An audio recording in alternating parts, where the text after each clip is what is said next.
No olviden seguirnos en nuestras redes sociales. Facebook, La Caja de Pandora 68.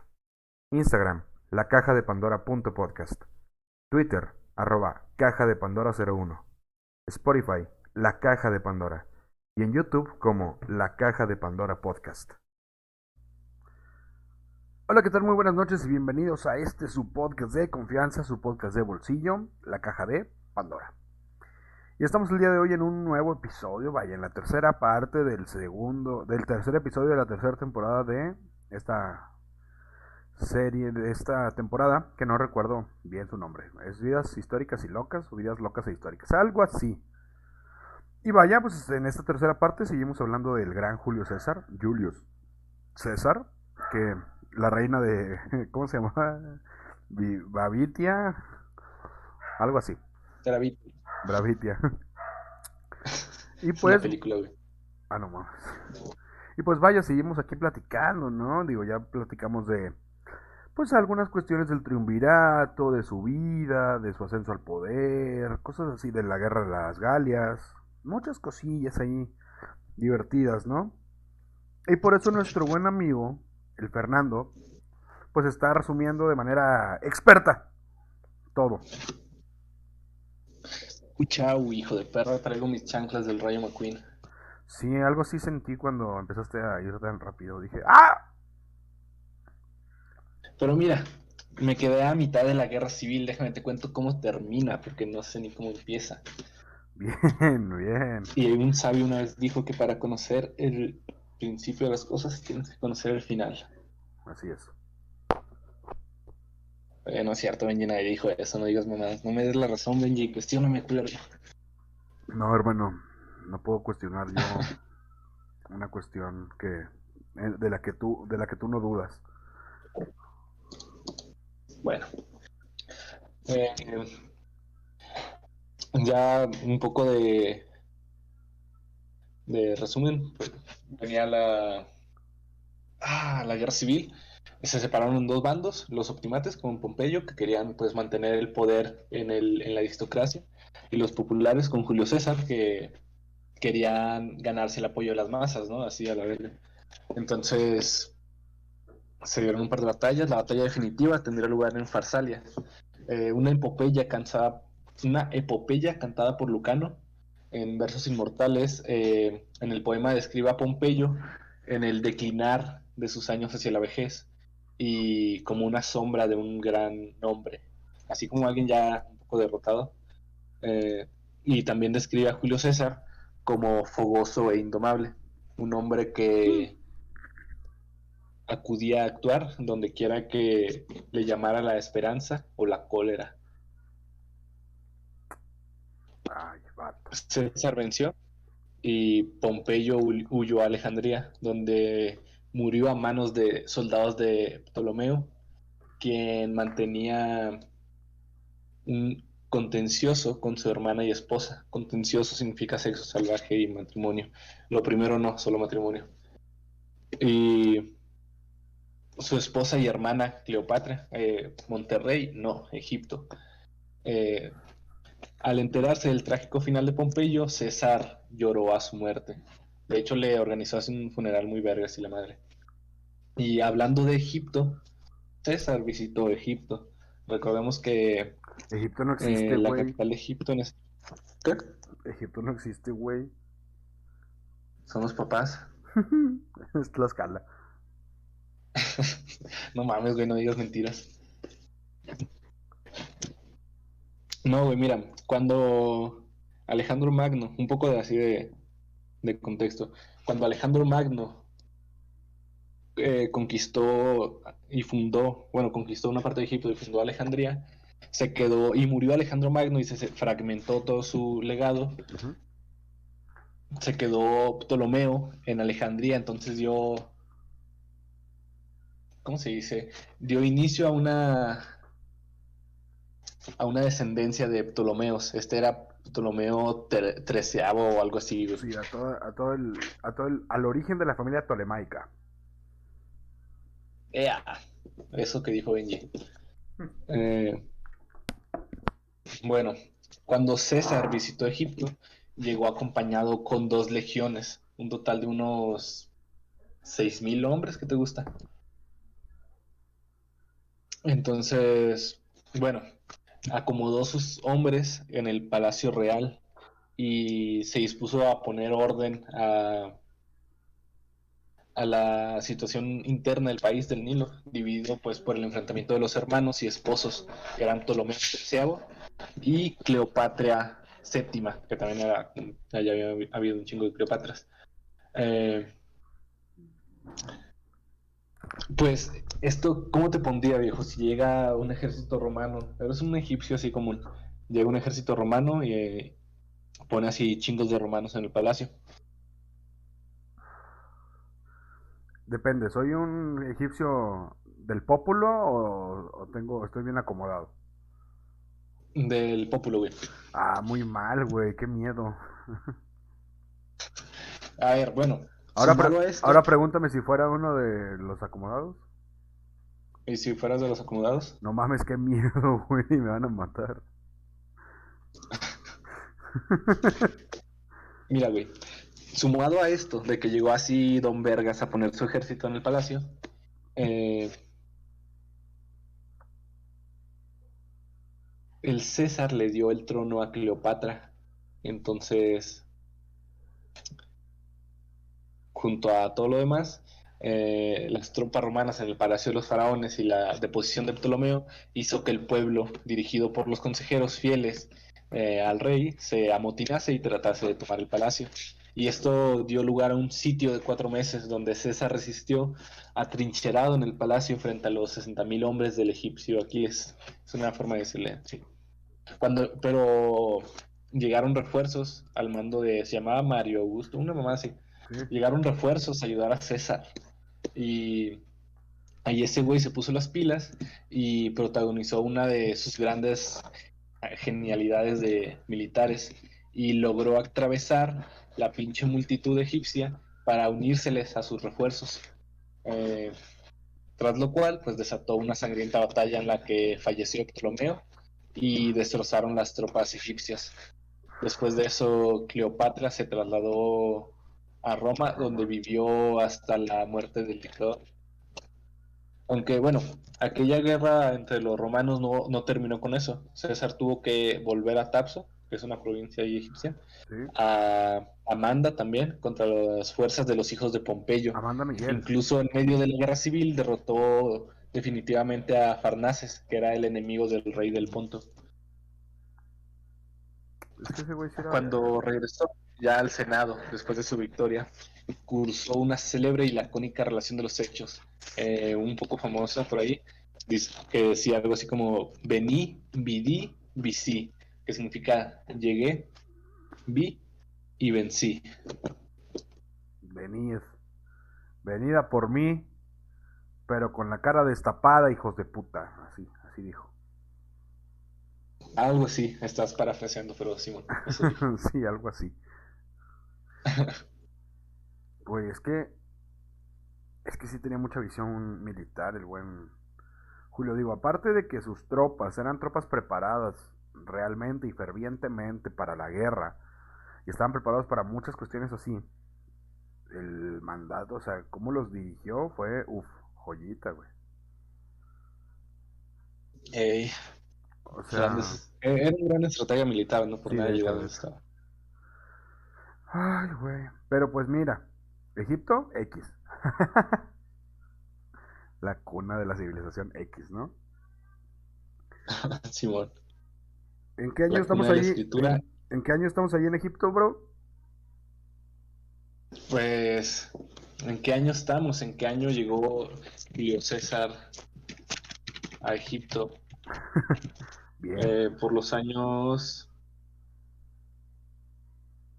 ah, 50, no sé, viejo. Ok. Porque después Espera, viene espera, tras la espera. victoria, güey. Ah, Simón, obviamente, pero si me das un segundo, Sí, sí, bro.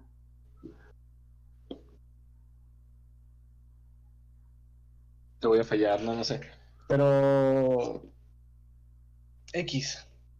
¿Qué Sí, pasó tras la victoria? es que tras la victoria, tras la victoria nos situamos después de la guerra de las Galias, me parece. Sí, porque César regresa a finales de julio del 46, después de derrotar a las Galias. Y bueno, pues... no. Farnace segundo. ¿Quién es este güey? Tío. Híjole, es que creo que creo que cambiaste aquí los lugares, Brody. Porque a mí me parece Porque el... El Beni Vidi Vici. Me aparece después de que le dan la madre a Farnaces, güey.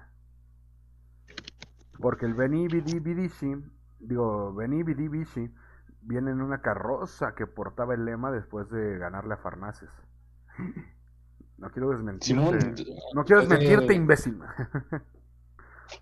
lo mencioné, pendejo, después de vencer definitivamente a Farnaces, el enemigo del rey Ponto. Ah, el enemigo del rey Ponto. Eso no te escuché. No te escuché el Farnaces. Ah, Pero bueno, César no olvidó dale, recompensar dale. a sus tropas y así entregó a cada legionario 5.000 denarios equivalentes a lo que ganarían en los 16 años de servicio obligatorio. A cada centurión 10.000 y a cada tribuno y prefecto 20.000 denarios. Además les asignó también terrenos, aunque no cercanos a Roma, para no despojar a ciudadanos y establecer así colonias romanas en territorios recientemente conquistados. Distribuyó el pueblo en 10 modios de trigo por cabeza y otras tantas libras de aceite con 300 sestercios, en cumplimiento de una antigua promesa que le había hecho, a los cuales agregó 100 más por la demora. Rebajó el alquiler de las casas en Roma hasta la suma de 2.000 sestercios, en el resto de Italia hasta 500. A todo ello añadió la distribución de carnes y después del triunfo sobre Hispania, 2 festines públicos. Y no considerando el primero bastante digno de sus magnificencias, el que ofreció 5 días después fue mucho más abundante.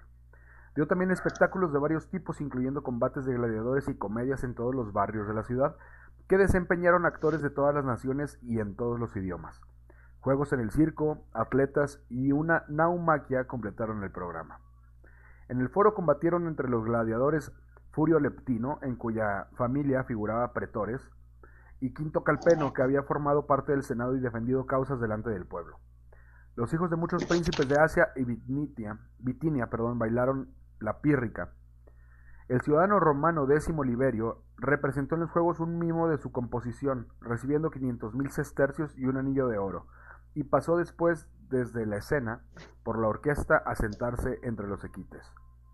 En el circo se ensanchó la arena por ambos lados, abrieron alrededor un foso que llenaron de agua y jóvenes nobilísimos corrieron en aquel recinto cuadrigas y vigas, o saltaron en caballos adiestrados al efecto.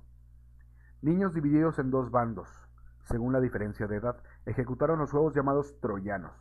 Se dieron 5 días de combates de fieras y finalmente se dio una batalla entre 2 ejércitos. Cada una comprendía 500 infantes, 30 jinetes y 20 elefantes. Con objeto de dejar a las tropas mayor espacio, habían quitado las barreras del circo, formando a cada extremo un campamento. Durante 3 días lucharon atletas en un estadio construido expresamente en las inmediaciones del campo de Marte. Mm,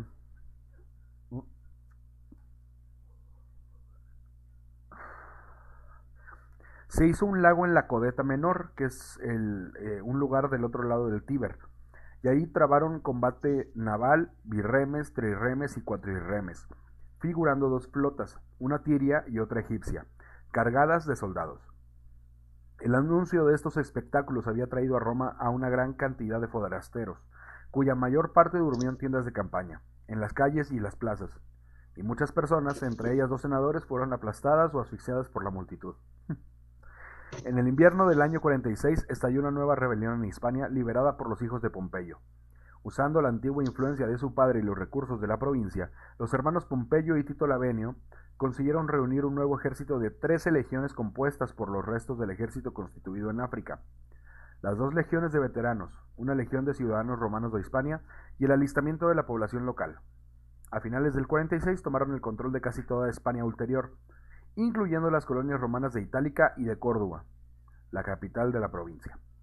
César, ante el peligro, regresó a Hispania y tras algunas escaramuzas los derrotó fácilmente en la batalla de Munda.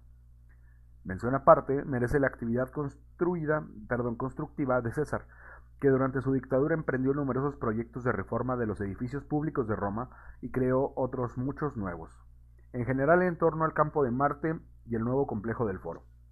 Cabe destacar entre ellos el Foro Julio o Foro de César, construido en el año 46, en las pendientes del Capitolio y finalizado por Augusto en el centro de la plaza.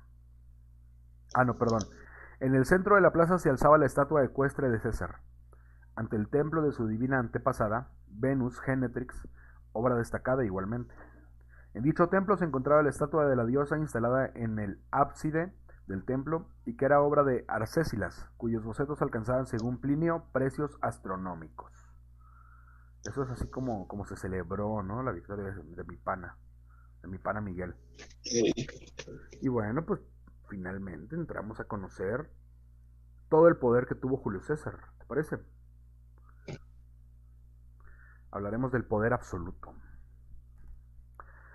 Debe señalarse que no está históricamente demostrado que la intención de César fuera proclamarse rey, y de haber querido serlo, no puede saberse qué tipo de rey, si un rex a la manera etrusca, como lo había sido Servio Tulio o Lucio Tarquinio Prisco, uno a semejanza del faraón egipcio, o simplemente el estilo de los basilios helénicos. Lo cierto es que un análisis ponderado de los hechos según han llegado de las fuentes parece indicar que pensaba en instaurar un régimen autocrático de algún tipo, o al menos lo pensaban en las esferas más cercanas a él. César, después de vencer tras el último intento de los pompeyanos dirigido por Neo Pompeyo, hijo de Pompeyo Magno, se mostró desconfiado, pensando en la posibilidad de un inminente intento de asesinato. Muestra de ello es que en diciembre del año 45, en vísperas de los Saturnales, fue a pasar unos días con el suegro de Gayo Octavio, su sobrino nieto, en la residencia que éste poseía cerca de Puteoli, e hizo que lo acompañara una escolta de 2000 hombres. Cicerón, cuya villa colindaba con la de Lucio Marcio Filipo, había pedido a César que le hiciera el honor de cenar con él. El dictador aceptó. Los sucesos de aquella noche quedaron registrados en una célebre carta de Marco Tulio Cicerón a Tito Pomponio Ático. Según Cicerón, César llegó a la villa acompañado de toda la guardia. 3 salones especiales recibieron al séquito de César. La cena fue un gran éxito. Como el César se había purgado, precisa Marco Tulio Cicerón, bebió y comió con tanto apetito como energía. César se mostró conversador brillante e ingenioso. Por otra parte, añade su anfitrión, dio una palabra de asuntos serios, conversación eternamente literaria. Al día siguiente, 20 de diciembre, partió a Roma. El Senado había aprovechado la ausencia de César para votar en bloque los decretos relativos a los honores que le eran conferidos. Así explica Dion Casio. Esta labor no debía parecer el resultado de una coacción, sino la expresión de su libre voluntad. Cuando César ya estaba de regreso en Roma, antes de colocar los decretos a los pies de Júpiter Capitolino, como era tradicional, los senadores decidieron presentárselos personalmente. De este modo, se subraya aún más la importancia del homenaje que el Senado le rendía. César estaba en el vestíbulo del templo de Venus Genetrix, ocupado en discutir los planos de los trabajos que los arquitectos y artistas habían venido a someterle, cuando se le anunció que el Senado, in corpore, había venido a verlo. Precedido de los magistrados en ejercicio y de una multitud de ciudadanos de diversos rangos, hizo como que no le daba importancia alguna y continuó, sin interrumpirla, la conversación con sus colaboradores. Ay, güey, es que Julio César en ese punto ya estaba loco, ¿no? Ya tenía mucho miedo de que sí lo mataran. Pues sí, cuando llegas a tener mucho poder, a veces lo suele acompañar pues la paranoia, ¿no? No sé. Pues es que la Pero conciencia, bueno, güey. sí, es que bueno, César era emperador y dictador. Exacto. Como tal, volvió a ejercer su típica clemencia con sus enemigos, pero no olvidó su política agraria y de asentamientos colonos. Eh, Siguiendo el marco histórico de lo que venías contando, eh, en esa reunión con el Senado Incorpore, uno de los senadores se adelantó a pronunciar un discurso apropiado a las circunstancias y César pues lo volteó, pero sin dignarse a pararse de su propio asiento, como intentando poner en evidencia su disgusto con la afrenta que le infligió el tribuno Aquila 3 meses antes. Y bueno, su respuesta dejó así como que en shock a los senadores. En vez de alargar la lista de honores a él acordados, insistió más bien en reducirlos, pero no obstante, los aceptó. Esta actitud pues produjo indignación entre los miembros del Senado y en la multitud que asistió a esta solemnidad. Y bueno, César no solo se limitó a aceptar las distinciones honoríficas con las que lo había colmado el Senado, sino que al mismo tiempo supo apoderarse de múltiples prerrogativas de un carácter más realista que le permitieron reunir en sus manos la totalidad del poder gubernamental. Exigió y obtuvo que todos sus actos fuesen ratificados por el Senado. Los funcionarios públicos fueron obligados a prestar juramento desde su entrada en funciones de no ponerse jamás a medida alguna, de no ponerse a medida alguna emanada de él, y les hizo atribuir los atributos, los privilegios de los tribunos de la plebe. Y bueno, César era dictador imperador, como lo mencioné, no olvidó su política agraria y de asentamientos colonos. César aumentó el número de fiestas populares, dispuso normativas económicas y financieras que protegían a los menos fuertes. También trató de morigerar el lujo de los poderosos y limitó los gastos en banquetes. Diseñó profundas transformaciones políticas, dictó leyes que ampliaban la ciudadanía romana a capas más vastas de la población y comenzó a pensar en un rumbo distinto al hasta entonces conocido dentro de los límites de la ciudad romana. Eh, Él estaba convencido de que para mantener el dominio en Oriente y llevar a cabo con éxito la expedición final contra los partos, eh, la única amenaza para el imperio en ese entonces, pues necesitaba ser rey absoluto, fuera de los confines territoriales de Roma, o, o eso decían los rumores, y este fue el detonante de pues bueno, del complot contra su persona. Pero creo que eso lo vamos a ver más adelante, ¿o no, Benji? Así es, Fernando, ¿qué te parece si dejamos por hoy este episodio tan hermoso? Y nos vemos a la siguiente, ¿no? A la próxima para platicar un poquito. ¿En qué terminará esta historia? No lo sabemos. Síganos para más contenido chido, ¿no? Vámonos. Muchas gracias, Fernie, por estar con ¿Cómo nosotros hoy. ves la frase? ¿Qué? ¿Cómo ves, pendejo? Te exprofié la frase. Pues sí, un poco. Pero tienes que decir, te pregunté que cómo está, que muchas gracias por estar con nosotros, tontote. Ah, bueno, gracias, banda. Chido. Cámara, nos vemos. El hombre que no conoce su historia está condenado a repetirla. ¡Vámonos! No olviden seguirnos en nuestras redes sociales. Facebook, La Caja de Pandora 68. Instagram, La Caja de Pandora.podcast. Twitter, @Caja de Pandora 01. Spotify, La Caja de Pandora. Y en YouTube como La Caja de Pandora Podcast.